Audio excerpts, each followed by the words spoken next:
तो अपने जो इलेक्ट्रोकेमिकल सेल कर रहे थे, उस इलेक्ट्रोकेमिकल सेल में जो नेक्स्ट टॉपिक हमारे पास है, वो नेक्स्ट टॉपिक है हमारे पास electromotive force and Gibbs energy. ठीक है, इलेक्ट्रोमोटिव फोर्स जिसको अपने ईएमएफ नाम दिया है, तो ईएमएफ और गिब्स एनर्जी के अंदर जो डेल जी अपने नाम देते हैं, इनके अंदर क्या रिलेशन बनता है, उस रिलेशन की अपने यहाँ पर बात करने वाले हैं। तो बेसिकली हमने जानते हैं कि जो इलेक्ट्रोकेमिकल सेल होता है वो केमिकल एनर्जी को इलेक्ट्रिकल एनर्जी में कन्वर्ट करता है। ठीक है, ये चीज़ होती है अपने पास कि जो इलेक्ट्रोकेमिकल सेल है वो क्या करेगा कि जो केमिकल एनर्जी है उस केमिकल एनर्जी को किस में कन्वर्ट करेगा, इलेक्ट्रिकल एनर्जी में कन्वर्ट करेगा। तो अपने कह सकते हैं कि ये एक ऐसा प्रोसेस है, अगर अपने इसको देखा जाए जिसमें ये जो प्रोसेस अपने पास हो रही है, तो इस प्रोसेस के अंदर अपने देखा जाए तो ये जो सेल है उनको अगर अपने थर्मोडायनेमिक्स के अकॉर्डिंग अगर अपने इनको यूज़ में लेते हैं, तो थर्मोडायनेमिक्स के अकॉर्डिंग अगर अपने देखा जाए यहाँ पर इस सेल के अंदर, तो अपने को पता है कि अगर अपने को मैक्सिमम वर्क की अगर ज़रूरत है, कोई भी सेल है वो सेल मैक्सिमम वर्क कब करेगा। ठीक है, ये अपने को मैक्सिमम वर्क चाहिए उस सेल से, इलेक्ट्रोकेमिकल सेल से। तो उस इलेक्ट्रोकेमिकल सेल से अपने को मैक्सिमम वर्क कब मिलेगा, जब अपने कहते हैं कि इसमें बहुत ही इन्फिनिटी, ठीक है, इलेक्ट्रिक करंट इसमें जो फ्लो किया जाता है। ठीक है, तो अपने को जो मैक्सिमम वर्क अगर चाहिए थर्मोडायनेमिक्स के अकॉर्डिंग, तो थर्मोडायनेमिक्स के अकॉर्डिंग अगर अपने मैक्सिमम वर्क चाहिए तो अपने कहते हैं इसमें infinity small current is drawn from the cell. ठीक है, तो बहुत ही कम करंट जब उस सेल के अंदर फ्लो किया जाता है तब अपने को जो वर्क कैसा मिलेगा, मैक्सिमम वर्क मिलेगा। ये थर्मोडायनेमिक्स की नेसेसरी कंडीशन है, इस कंडीशन के बिना अपने को मैक्सिमम वर्क नहीं मिल सकता। ठीक है, तो अगर एग्जाम में पूछा जाए कि इन इलेक्ट्रोकेमिकल सेल से अपने को मैक्सिमम वर्क की अगर ज़रूरत है, मैक्सिमम वर्क आपको लेना है, तो अपने को क्या करना पड़ेगा अकॉर्डिंग टू थर्मोडायनेमिक्स, तो अपने कहते हैं कि इनके अंदर इन्फिनिटी स्मॉल करंट इनमें फ्लो करना पड़ेगा। अगर इन्फिनिटी स्मॉल करंट इनमें फ्लो होता है तो अपने को जो वर्क मिल रहा है वो वर्क कैसा मिल रहा है, अपने को मैक्सिमम वर्क यहाँ पर अपने को मिलेगा। ठीक है, तो अब अगर अपने बात करें यहाँ पर कि अगर इस सेल के अंदर जो अपने मैक्सिमम वर्क अपने मिल गया, तो अपने कहते हैं कि ये थर्मोडायनेमिक्स की कंडीशन है या जो रिवर्सिबल जो प्रोसेस है उन रिवर्सिबल प्रोसेस की नेसेसरी कंडीशन ही होती है। ठीक है, थर्मोडायनेमिक्स के अकॉर्डिंग जो रिवर्सिबल प्रोसेस है उन रिवर्सिबल प्रोसेस की कंडीशन अपने ये बता सकते हैं कि ये जो रिवर्सिबल प्रोसेस है, इन रिवर्सिबल प्रोसेस की ये कंडीशन है। तो हमने थर्मोडायनेमिक्स में तो इसको अपने डिटेल में देखा था। अब अपने कहें कि अगर जो टेम्परेचर और प्रेशर को अगर कांस्टेंट रख दिया जाए, अगर अपने इस पूरे सेल के अंदर जब अपने वर्क कर रहे हैं, सेल से अपने एनर्जी ले रहे हैं, तो इस पूरे प्रोसेस के अंदर अपने क्या कर दें कि टेम्परेचर और प्रेशर को क्या कर दिया जाए, कांस्टेंट रख दिया जाए, तो जो इस सेल से जो वर्क अपने को मिलेगा, इस सेल में जो अपने को वर्क जो मिलेगा वो वर्क इसमें जो इलेक्ट्रिसिटी की जो अमाउंट है और सेल के ईएमएफ के क्या होगा, इक्वल होगा। ठीक है, तो अपने अगर इस सेल में अभी कहा है at constant temperature and pressure the work done by the cell is the product of the quantity of electricity and the EMF of the cell.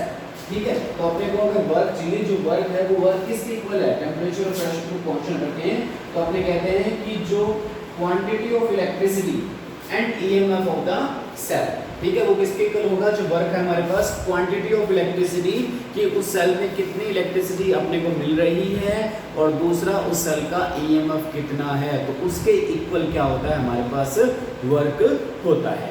ठीक है, तो इसको एक्सप्लेन करने के लिए अपने यहाँ पर क्या करते हैं कि अपने कहते हैं suppose in a cell reaction, कोई भी एक सेल रिएक्शन हो रही है, suppose a cell reaction n gram equivalent, ठीक है, n gram equivalent of reactant, हमारे पास जो रिएक्टेंट है जो अपने कह रहे हैं केमिकल एनर्जी को किसमें कन्वर्ट कर रहा है, इलेक्ट्रिकल एनर्जी में कन्वर्ट कर रहा है, तो जो रिएक्टेंट है वो कितना लिया गया, n gram of reactant change into product.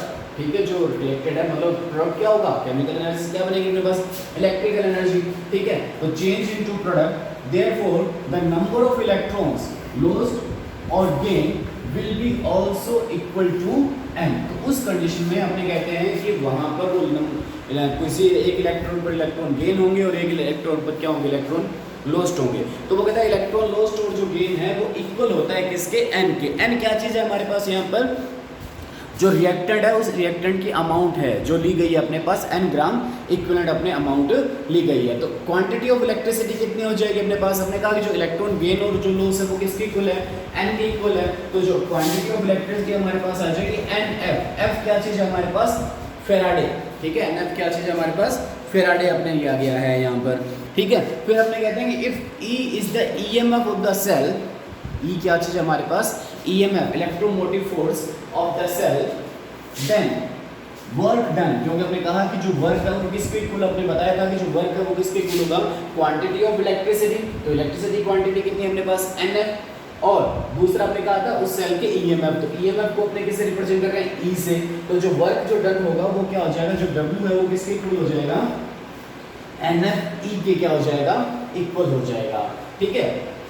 This work is done at the cost of Gibbs energy. ये जो वर्क अपने कर रहे हैं वो किसकी कॉस्ट पर कर रहे हैं, गिब्स एनर्जी की कॉस्ट पर अपने इस वर्क को किया जा रहा है, ठीक है। तो अपने कह सकते हैं therefore decrease in Gibbs energy. तो इस कंडीशन में क्या होगा कि जो गिब्स एनर्जी है वो गिब्स एनर्जी क्या हो जा रही है, डिक्रीज हमारे पास हो रही है। गिब्स एनर्जी की वैल्यू नेगेटिव आ रही है, हमारे पास जो चेंज है वो नेगेटिव आ रहा है। Will be equal to the work done. इसका मतलब जो W है वो W किसके इक्वल हो जाएगा, माइनस डेल G के क्या हो रहा है, इक्वल हो रहा है, ठीक है। तो अपने यहाँ पर W की जगह क्या ले सकते हैं अपने पास, माइनस डेल G ले सकते हैं। तो ये हमारे पास क्या है कि रिलेशन बन गया किसके अंदर, हमारा इलेक्ट्रोमोटिव फोर्स E और गिब्स एनर्जी के अंदर अपने यहाँ पर ये रिलेशन इसमें जनरेट कर दिया, ठीक है। तो अगर अपने इसके साइन को अगर चेंज करूंगा तो साइन को चेंज करने पर जो रिलेशन बन जाएगा वो क्या बन जाएगा, del G equal minus NFE, ठीक है। माइनस साइन से दोनों तरफ अपने मल्टीप्लिकेशन कर देते हैं। तो ये हमारे पास गिब्स फ्री एनर्जी और जो इलेक्ट्रोमोटिव फोर्स है इसमें अपने पास रिलेशन बन गया। अब अपने को पता है कि अगर G की जो वैल्यू अगर नेगेटिव है, G की वैल्यू अगर क्या आ रही है अपने पास नेगेटिव, अगर G की वैल्यू आ रही है, इसका जो मीनिंग क्या है कि अगर G की वैल्यू नेगेटिव है तो जो इलेक्ट्रोमोटिव फोर्स है वो कैसा होगा, पॉजिटिव टाइप का होगा, ठीक है। मीन्स जो रिएक्शन होगी वो कैसी होगी, स्पॉन्टेनियस प्रोसेस होगा।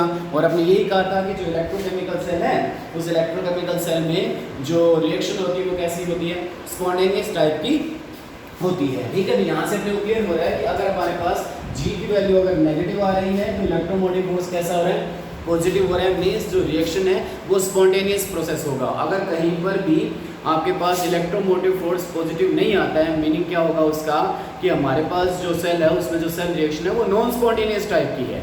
और पॉजिटिव आने का मतलब इलेक्ट्रोमोटिव फोर्स के पॉजिटिव और गिब्स फ्री एनर्जी के नेगेटिव आने का मीनिंग क्या होगा कि जो सेल में जो रिएक्शन है वो स्पॉन्टेनियस टाइप की रिएक्शन है। मीन्स केमिकल एनर्जी से अपने को क्या मिल रही है, वहाँ पर इलेक्ट्रिकल एनर्जी मिल रही है, ठीक है।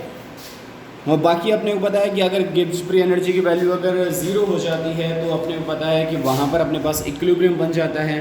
और अगर गिब्स फ्री एनर्जी की वैल्यू अपने पास पॉजिटिव आ जाती है तो उसका मीनिंग हमारे पास ये हो जाता है कि जो सेल है उसमें जो रिएक्शन हो रही है वो रिएक्शन कैसी हो जाती है, हमारे पास नॉन स्पॉन्टेनियस टाइप की उसमें रिएक्शन होने लग जाती है। तो ये बेसिकली हमारे पास जो सेल के अंदर अपने यहाँ पर इसमें एक रिलेशन जनरेट किया, उस रिलेशन की अपने यहाँ पर बात की कि किस टाइप से उसमें रिलेशन हमारे पास प्रिपेयर हो रहा है, ठीक है। तो अब अपने पास जो टॉपिक है वो टॉपिक तो हमारे पास कौन सा है, हमारे पास तो अपने डैनियल सेल की बात कर रहे हैं या कोई और सेल को अगर अपने देखा जाए तो उसमें इस तरह से किस तरह से इसके रिलेशन को बनाया जाता है, तो उसको अगर अपने यहाँ पर देखें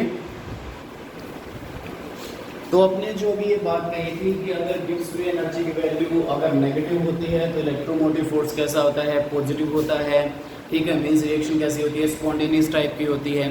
अगर गिब्स फ्री एनर्जी की वैल्यू पॉजिटिव होगी तो इलेक्ट्रोमोटिव फोर्स कैसा होगा, नेगेटिव होगा। मीन्स जो रिएक्शन होगी वो नॉन स्पॉन्टेनियस टाइप की होगी।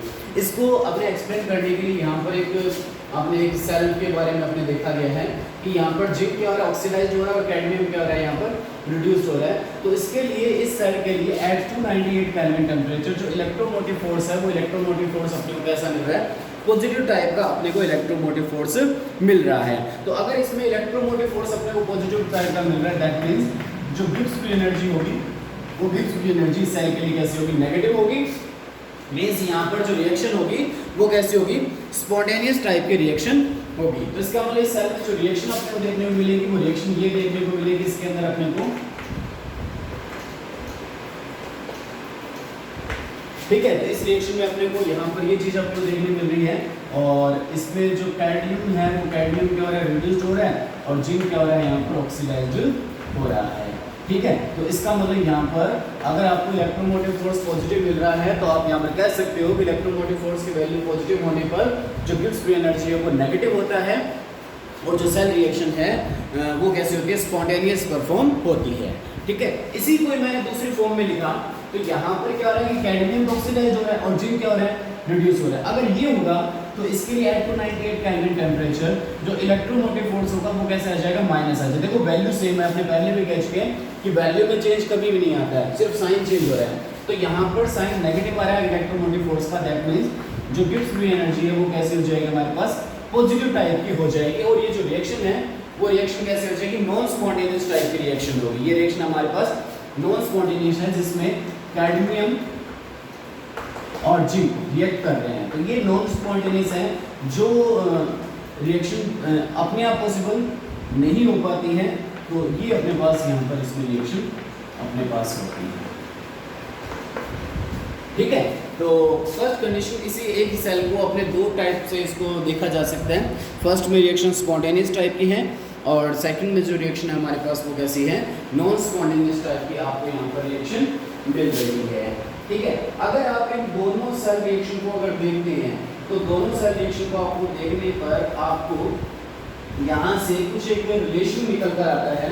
वो रिलेशन क्या आता है हमारे पास, यहाँ से इसका रिलेशन अगर आपने देखे तो अपने पास आता है कि जो E की जो वैल्यू है, इलेक्ट्रोमोटिव जो फोर्स हमारे पास आ रहा है वो इलेक्ट्रोमोटिव फोर्स में इक्वल हो जाता है हमारे पास माइनस डेल जी अपॉन एन एफ। ठीक है, ये रिलेशन निकल कर आता है हमारे पास किनको, इन दोनों सेल रिएक्शन को अगर अपने देखते हैं तो इन दोनों सेल रिएक्शन को देखने पर हमारे पास इस टाइप का एक रिलेशन निकल कर अपने सामने आता है।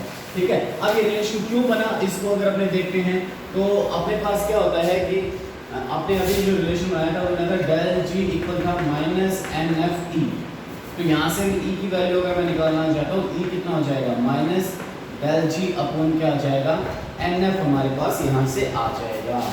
ठीक है, तो ये अपने पास रिलेशन इस रिएक्शन के अंदर अपने सामने आया। ठीक है, तो इस रिलेशन से अपने यहाँ पे क्या कह सकते हैं कि इस रिएक्शन का मतलब क्या हो गया कि अगर सेल का ईएमएफ है, ठीक है, सेल की अगर ईएमएफ की अगर अपनी बात की जाए, जो इलेक्ट्रोमोटिव फोर्स की अगर अपने वैल्यू लेकर चल रहे हैं, इस इलेक्ट्रोमोटिव फोर्स को अगर देखा जाए, ठीक है, तो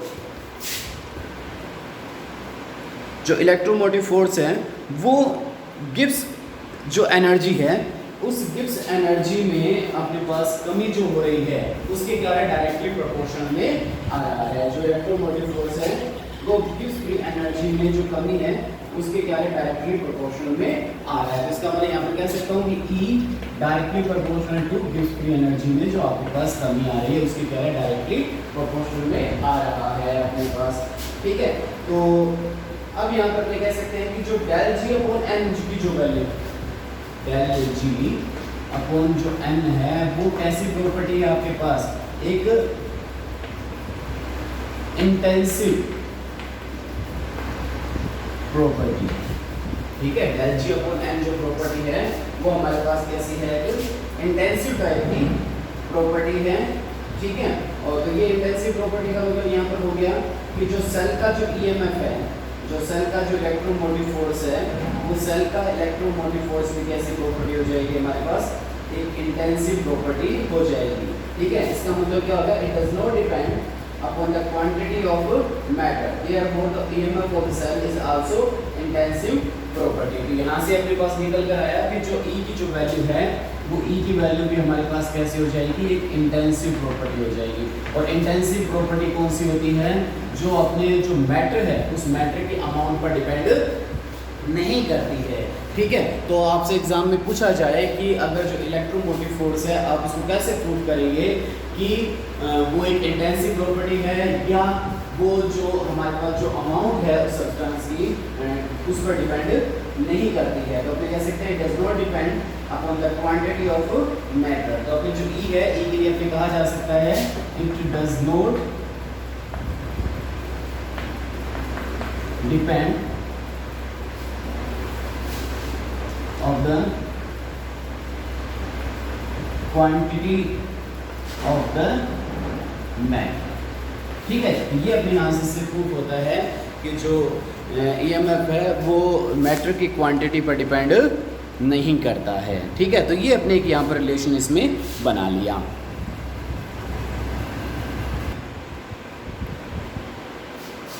इसके बाद में हमारे पास जो नेक्स्ट टॉपिक है वो है नेनेस्ट इक्वेशन। नेनेस्ट इक्वेशन क्या है? तो थर्मोडायनेमिक्स के अकॉर्डिंग अपने एक रिलेशन दिया गया, किस किस में है वो रिलेशन? तो अपने कह सकते हैं कि ये रिलेशन क्या है, जो इलेक्ट्रोमोटिव जो फोर्स है, ठीक है, किस किस के बीच में अपने रिलेशन बनाया? तो पहली चीज तो हमारे पास जो ईएमएफ है, ठीक है, तो ईएमएफ। सेकंड अपने कहा कि जो नेचर ऑफ इलेक्ट्रोन आर, इसके बाद में टेम्परेचर T, और जो इसके अंदर हमारे पास इलेक्ट्रिकल एक्टिव सब्सटेंस जो है, ठीक है, इसके अलावा अपने पास इसमें जो इलेक्ट्रिकल एक्टिव जो सब्सटेंसेस है उनके बीच में अपने क्या बनाया गया, एक रिलेशन बनाया गया। उस रिलेशन को अपने क्या नाम देते हैं, यहाँ पर नेनेस्ट इक्वेशन नाम दिया जाता है। क्लियर होगी? नेनेस्ट इक्वेशन क्या है हमारे पास? तो अपने कह सकते हैं on the basis of thermodynamics consider Nernst derived a relation between cell potential concentration, जो अपने बात कर रहे हैं इलेक्ट्रिकल एक्टिव जो सब्सटेंस है, इलेक्ट्रिकल एक्टिव सब्सटेंस मींस अपने जो कंसंट्रेशन C, ठीक है, कंसंट्रेशन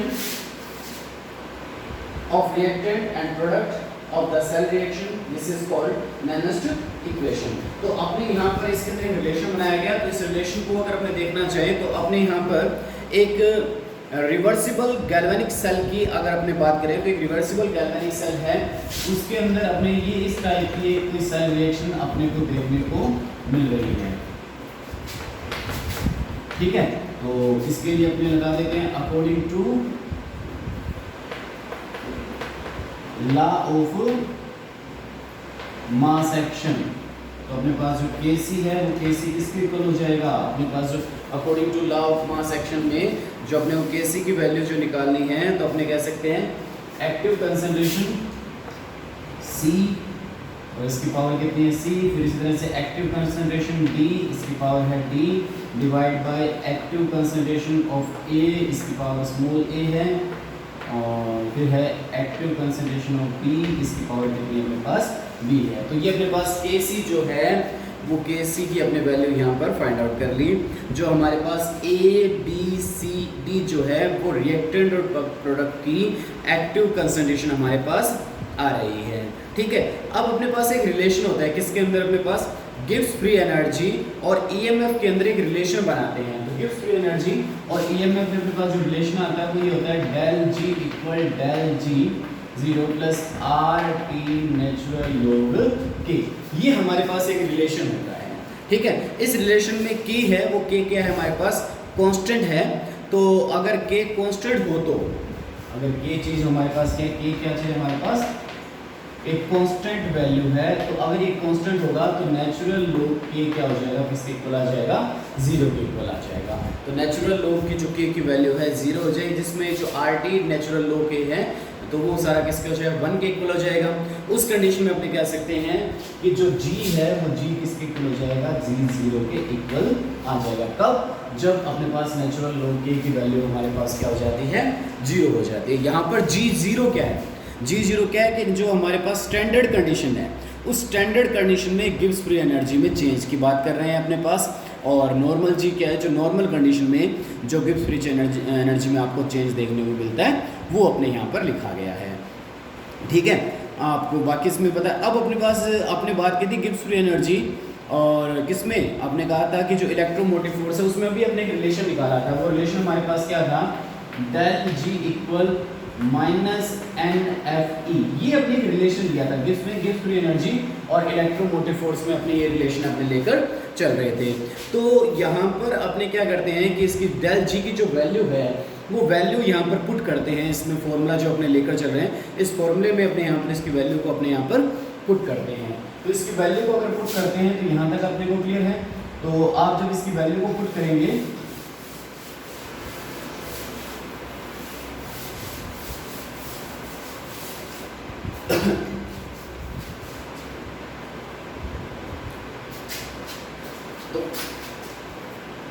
फॉर्मूला लिखा था वो ये लिखा था डेल जी 0 plus R T natural log T. तो यहाँ पर डेल जी की वैल्यू क्या आ जाएगी माइनस एन एफ ई, ये आ जाएगी minus N F E naught plus R T natural log T.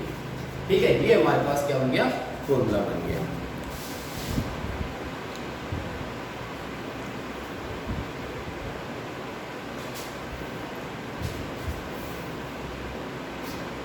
अब यहाँ पर अब इस इक्वेशन को इस फॉर्म में लिखना चाहें अगर, ठीक है, E naught E minus R T upon N F natural log T, इस फॉर्म में लिखा जा सकता है इसको। ठीक है, आपने क्या किया कि जो एन एफ से पूरी इक्वेशन को क्या कर दिया, आपने डिवाइड कर दिया, तो हमारे पास ये फॉर्मूला बन जाएगा। अब ये जो नेचुरल लोग के है इसको लोग बेस 10 में अगर मैं कन्वर्ट करता हूँ, इस नेचुरल लोग को लोग बेस 10 में अगर आप कन्वर्ट करेंगे तो हमारे पास क्या आ जाएगा, E equal E naught minus 2.303 R T natural log N F log. ये अपने क्या किया कि नेचुरल लोग को लोग बेस 10 में अपने क्या कर दिया, कन्वर्ट कर दिया। ठीक है, तो अपने को यहाँ पर पता होना चाहिए कि जो नेचुरल लोग जो x है वो इक्वल होता है 2.303 लोग x के इक्वल होता है, ये रिलेशन होता है। ठीक है, इस रिलेशन के बेस पर अपने आप इसको क्या कर दिया, कन्वर्ट कर दिया। अब जो k की जो वैल्यू है इक्विलिब्रियम जो अपने according to law of mass action के अकॉर्डिंग जो k की वैल्यू जो निकाल कर चले थे वो हमारी वैल्यू इस इक्वेशन में पुट कर देते हैं, तो हमारे पास क्या हो जाएगा 2.303 R T natural log f। यहाँ पर वैल्यू क्या रहेगी, active concentration of C, active concentration of D, active concentration of A and active concentration of B. ये अपने पास के की वैल्यू जो अपने पहले से इसमें लेकर चल रहे थे, तो ये हमारे पास क्या हो जाती है, वैल्यू हो जाती है। तो इस इक्वेशन को अपने क्या नाम दिया जा सकता है, नैनेस्ट इक्वेशन नाम दिया जा सकता है। तो ये हमारे पास एक नैनेस्ट इक्वेशन बन गई। इस इक्वेशन में अपने यहाँ पर जो इस नैनेस्ट इक्वेशन की अपने बात की है, तो अगर इसमें 298 केल्विन टेम्परेचर पर यहाँ पर इन सभी चीज़ों की अगर अपने इसमें वैल्यू पुट कर दें, ठीक है, तो अगर अपने इसमें वैल्यू पुट करेंगे तो ये हमारे पास जो रिलेशन आर की वैल्यू, टी की वैल्यू और एफ की वैल्यू अगर अपने पुट करते हैं इस इक्वेशन में, तो अपने देखें कि ये जो इक्वेशन है वो हमारे पास किस टाइप की बन जाएगी। जो आर जो है वो कितना होता है 8.314 joule kelvin inverse mole inverse. R हमारे पास कितना होता है, अगर आर की वैल्यू देखें 8.314 joule kelvin inverse mole inverse. ये हमारे पास किसकी वैल्यू होती है अकॉर्डिंग टू गैस इक्वेशन, ये हमारे पास किसकी वैल्यू आ जाती है, आर की वैल्यू हमारे पास आ जाती है। टी हमारे पास कितना है इस इक्वेशन में, तो अपने टी क्या कर रहे हैं, टी हमारे पास क्या है 298 केल्विन हमारे पास टी की जो वैल्यू आ रही है। इसके अलावा हमारे पास इसके अंदर अपने को किसकी वैल्यू चाहिए, जो फैराडे की वैल्यू चाहिए। तो फैराडे कितना होता है, एफ कितना होता है हमारे पास 96500 कूलाम पर मोल इनवर्स। ये हमारे पास क्या होती है, एफ की वैल्यू होती है। तो ये अगर सारी वैल्यू इस इक्वेशन में अगर अपने पुट कर दें, ठीक है, तो इस इक्वेशन में अगर अपनी सारी वैल्यू को पुट किया जाए तो हमारे पास जो इक्वेशन बनेगी वो किस टाइप से बन जाएगी।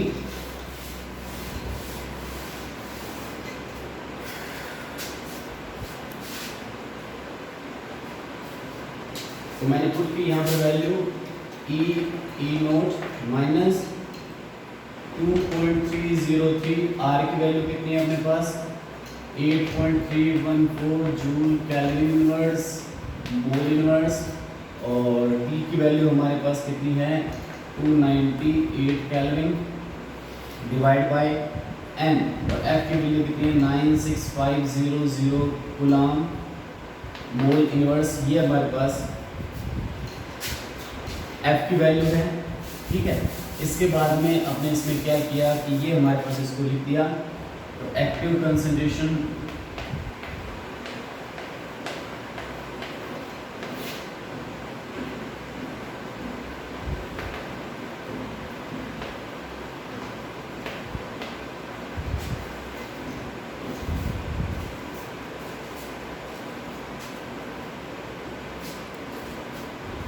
ठीक है, साथ में लोग कितना ही अपने पास, सॉरी मैं लोग लगाना भूल गया था। ठीक है। तो अब अपने इसको पूरी जो अपने पास ये जो बना है, इसको अगर अपने मल्टीप्लाई करें तो हमारे पास जो वैल्यू बनती है वो क्या बनती है, 0.0591। तो ये अपने पास हो गया equal E0 minus 0.0591 volt divide bye n, ठीक है, लोग। और इस पूरे को मैं क्या कह सकता हूँ, Kc कहा जा सकता है, Kc। तो ये इस नेनेस्ट इक्वेशन की शॉर्ट फॉर्म में इस इक्वेशन को क्या कर दिया, लिख दिया। ठीक है, तो ये हमारे पास क्या हो गई, इस नेनेस्ट इक्वेशन की शॉर्ट फॉर्म हो गई।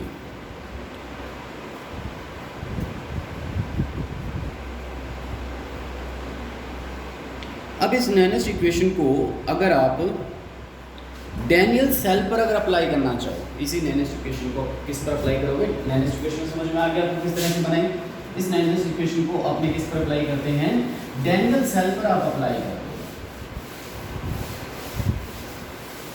तो आपके पास ये किस फॉर्म में आप इसको लिखेंगे, तो अपने पास जो नेक्स्ट टॉपिक है वो एप्लीकेशन ऑफ नेनेस्ट इक्वेशन। ठीक है, तो ये जो नेनेस्ट इक्वेशन है उसका यूज़ क्या आता है कि ये जो किसी भी इलेक्ट्रोड या जो हाफ इलेक्ट्रोड है उसके जो सेल पोटेंशियल है उसकी वैल्यू को ये क्या कर सकती है, परफॉर्म कर सकती हैं। तो हमारे पास जो डैनियल सेल है वो डैनियल सेल क्या होता है, इस टाइप का हमारे पास डैनियल सेल है जी, Zn+2 salt bridge copper copper. ठीक है, ये अपने पास ये क्या हो गया, डैनियल सेल की बात कर ली।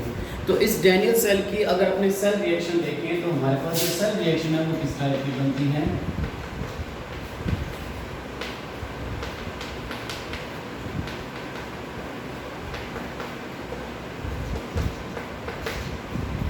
ये अपने पास यहाँ पर इस सेल की एक सेल रिएक्शन बन गई।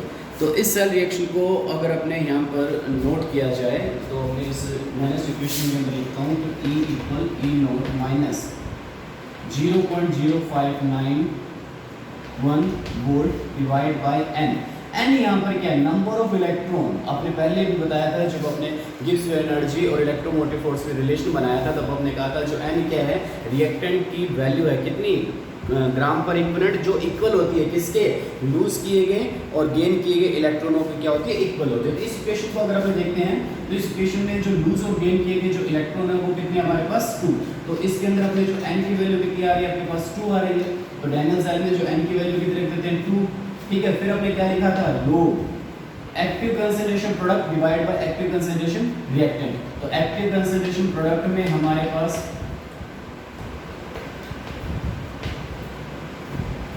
और रिएक्टेंट हमारे पास है,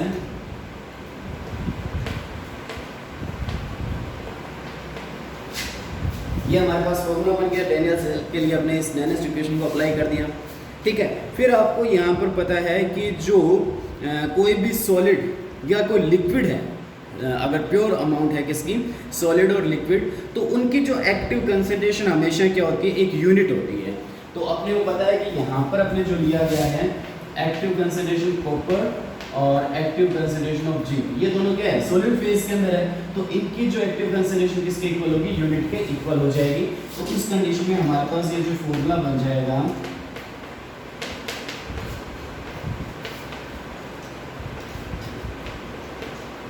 active concentration of zinc ion divide by active concentration of copper. तो ये अपने डैनियल सेल के लिए अपने इसको जो नेनेस्ट इक्वेशन है उस नेनेस्ट इक्वेशन को अपने यहाँ पर क्या कर दिया, अप्लाई कर दिया। किस तरह से डैनियल सेल के ऊपर इस इक्वेशन को अपने अप्लाई किया जा सकता है।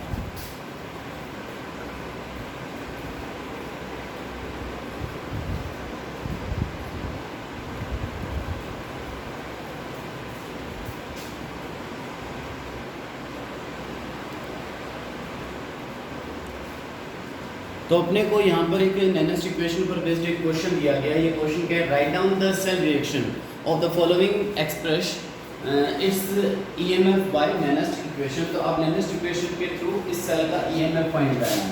तो सबसे पहले जो अपने को सेल फॉर्मूला दिया है इसको सेल रिएक्शन में कन्वर्ट करते हैं। तो सेल रिएक्शन हमारे पास क्या बनेगी, nickel plus silver ion react कर रहे हैं और किसकी फॉर्मेशन कर रहे हैं, निकल आयन की फॉर्मेशन कर रहे हैं और सिल्वर इलेक्ट्रोड। तो ये हमारे पास क्या था, सॉलिड, ये एक्वस, ये एक्वस में कन्वर्ट हो गया और ये हमारे पास सॉलिड हो गया। अब इस इक्वेशन को देखें कि इक्वेशन बैलेंस नहीं है, तो सबसे पहले अपने क्या करना है, इस इक्वेशन को बैलेंस करना है, क्योंकि अपने पता है कि एक इलेक्ट्रोकेमिकल सेल में लूज और गेन इलेक्ट्रॉन हमेशा क्या होते हैं, इक्वल होते हैं। तो इसमें लूज इलेक्ट्रॉन तो 2 है, निकल 2 इलेक्ट्रॉन लूज कर रहा है, बट जो सिल्वर है वो 1 इलेक्ट्रॉन को गेन कर रहा है, तो इसको अपने क्या कर दिया, इक्वल। ठीक है, अब अपने नेक्स्ट इक्वेशन इसके ऊपर अप्लाई करते हैं। तो नेक्स्ट इक्वेशन क्या थी हमारे पास, ई नोट, ठीक है, minus 0.0591 volt divide by N. N कितना है, तो लूज और गेन के इलेक्ट्रॉन हमारे पास कितना है, इसमें 2। फिर क्या है, load, active concentration of product divide by active concentration of reactant, जिसमें से आपने कहा था सॉलिड स्टेट की जो एक्टिव कंसंट्रेशन वो हमेशा क्या होती है, 1 के इक्वल होती है। तो उस कंडीशन में क्या हो जाएगा, एक्टिव कंसंट्रेशन ऑफ निकल ion divide by active concentration of silver ion. ठीक है, अब इसके आगे स्टोइकियोमेट्रिक कोएफिशिएंट कितना लगा हुआ है, 2 लगा हुआ है, तो ये इसकी क्या बन जाएगी, पावर में कन्वर्ट हो जाएगा। ये ध्यान देने वाली बात है इस पावर के ऊपर। तो बच्चे ज़्यादातर क्या करते हैं, इस क्वेश्चन में यहाँ पर इसमें मिस्टेक करके आते हैं, तो ये मिस्टेक नहीं करनी है। अब यहाँ पर अगर एग्जाम में आपको ई नोट सेल की वैल्यू दी है, गिवन है, निकल आयन की कंसंट्रेशन गिवन है, सिल्वर आयन की कंसंट्रेशन गिवन है, तो आप इसको न्यूमेरिकल के फॉर्म में भी आप इसको क्वेश्चन को सॉल्व कर सकते हो। ठीक है,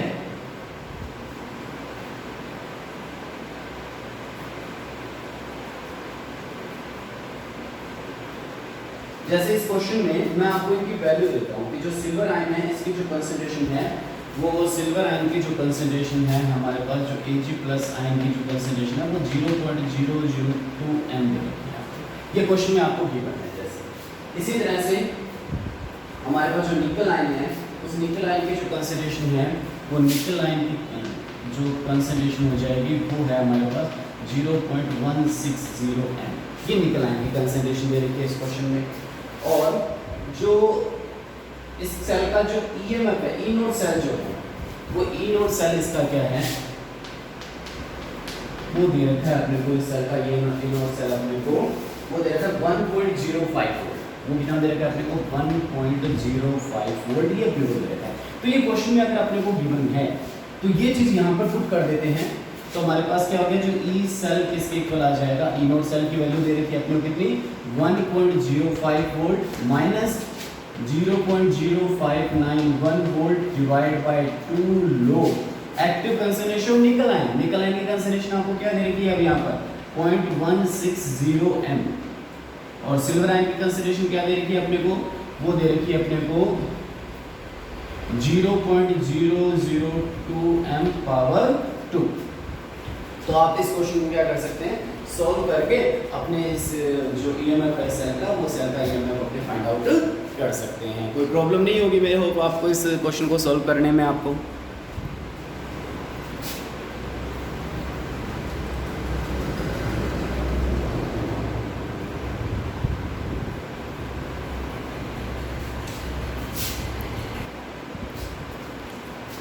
अब इसी तरह का एक क्वेश्चन दे रखा है, अभी तो अपने सेल के लिए ईएमएफ फाइंड करना था, अब अपने को एक सिंगल इलेक्ट्रोड का पोटेंशियल फाइंड करना है। ठीक है, अभी जो आपको मैंने क्वेश्चन दिया था वो सेल पोटेंशियल फाइंड करने के लिए अपने को दिया गया था। अब मैंने आपको इलेक्ट्रोड पोटेंशियल फाइंड करने के लिए क्वेश्चन है, वो क्वेश्चन क्या है, calculate the electrode potential of hydrogen electrode in contact with the solution of pH 10। तो अपने को यहाँ पर जो सॉल्यूशन है, वो सॉल्यूशन की कंसंट्रेशन है देकर आपको उसकी क्या दी गई है, pH दी गई है, और वो pH कितनी दी गई है अपने को, 10 दी गई है। तो सबसे पहले अपने जो यहाँ पर इसके मतलब करते हैं कि जो pH 10 है, उस जो अपने को इस क्वेश्चन में अपने को pH की वैल्यू कितनी दे रखी है, 10। इसका मतलब क्या है कि अपने पास जो हाइड्रोजन आयन की जो कंसंट्रेशन है, वो हाइड्रोजन आयन की जो कंसंट्रेशन है वो कितनी हो जाएगी हमारे पास, 10⁻⁻10 मोल पर लीटर हो जाएगी। ठीक है, तो इस pH 10 का मतलब ये हो जाएगा। फिर अपने को यहाँ पर इक्वेशन क्या है, एक्चुअल में इसमें इक्वेशन क्या दी गई है कि जो हाइड्रोजन आयन जो है वो क्या कर रहा है, 1 इलेक्ट्रॉन को गेन कर रहा है और कन्वर्ट हो रहा है हाइड्रोजन गैस में कन्वर्ट हो रहा है।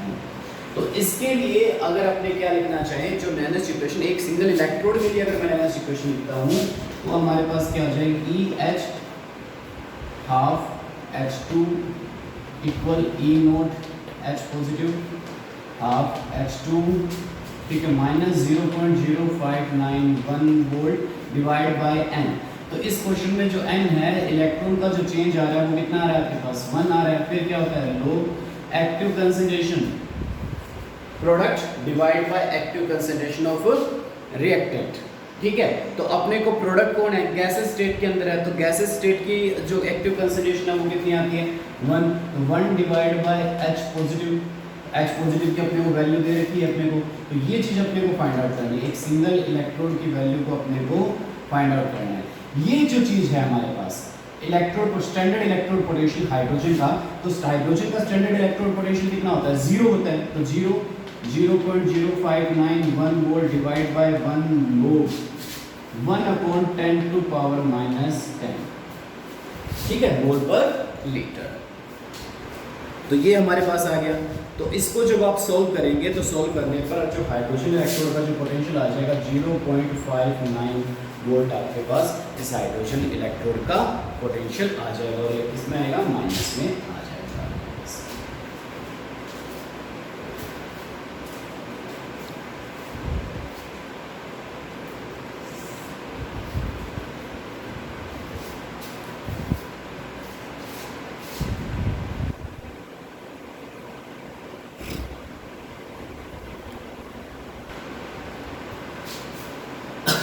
नेक्स्ट क्वेश्चन दे रखा है इसमें, standard cell potential of Daniell cell is 1.1 volt. जो डैनियल सेल है उसका स्टैंडर्ड इलेक्ट्रोड जो सेल पोटेंशियल है वो कितना है, 1.1 वोल्ट है। देन कैलकुलेट द स्टैंडर्ड गिव्स free energy for the reaction. तो इस रिएक्शन के लिए आपको स्टैंडर्ड गिव्स फ्री एनर्जी की वैल्यू फाइंड करनी है। तो हमारे पास जो रिएक्शन एंथैल्पी जो गिव्स फ्री एनर्जी है वो कितनी हो जाती है, -NF E नोट सेल। तो स्टैंडर्ड की बात करें, स्टैंडर्ड निकालेंगे अपने पास। यहाँ इस इक्वेशन में अपने पास जो n की वैल्यू कितनी है, 2, लूज और गेन किए गए इलेक्ट्रॉन कितने हैं, 2। F कितना होता है अपने पास, 96500 कूलम पर मोल। ये अपने पास किसकी हो जाती है, F की वैल्यू हो जाती है। फिर इसी तरह से हमारे पास जो E नोट सेल है वो भी अपने को इसमें दे रखा है। तो E नोट सेल की वैल्यू जो दी गई है वो कितनी दी गई है, 1.1 वोल्ट आपको दे रखी है। तो देखो इस क्वेश्चन में n दे रखा है, F दे रखा है, E नोट सेल दे रखा है अपने को। तो आप इस सेल के लिए इसकी गिव्स फ्री एनर्जी की वैल्यू को क्या किया जा सकता है, कैलकुलेट किया जा सकता है। ठीक है, तो इस तरह से हमने यहाँ पर बैलेंस्ड इक्वेशन को कंप्लीट कर लिया। इसके ऊपर बेस्ड जो कुछ क्वेश्चन थे मैंने आपको करवा दिए। बाकी आपकी बुक में जो क्वेश्चन, टेक्स्ट बुक में जो क्वेश्चन दे रखे हैं या प्रीवियस ईयर के जो बोर्ड क्वेश्चन जो दे रखे हैं उनको आप सोल्व करेंगे। अब इसमें आपका सिंपल सा पार्ट बचा है, ठीक है। सेल बचे हैं, primary cell, secondary cell, fuel cell, उनकी स्ट्रक्चर है, उनकी सेल रिएक्शन है, और अपने पास कोरोजन। तो अपने पास एक छोटा सा लेक्चर इस चैप्टर पर और होगा, और ये चैप्टर हमारा कंप्लीट हो गया। इसके साथ ही कंप्लीट हो जाएगा। तो कल को आपको मैं इसका जो बचा हुआ जो पार्ट है वो आपको मैं सेंड कर दूंगा। तो आप मंडे तक इस चैप्टर के जो भी आपके जो क्वेश्चन हैं जो आपको नहीं समझ में आ रहे हैं या कोई भी टॉपिक आपसे नहीं हो रहा है तो आप मेरे से कंसीडर कर सकते हैं।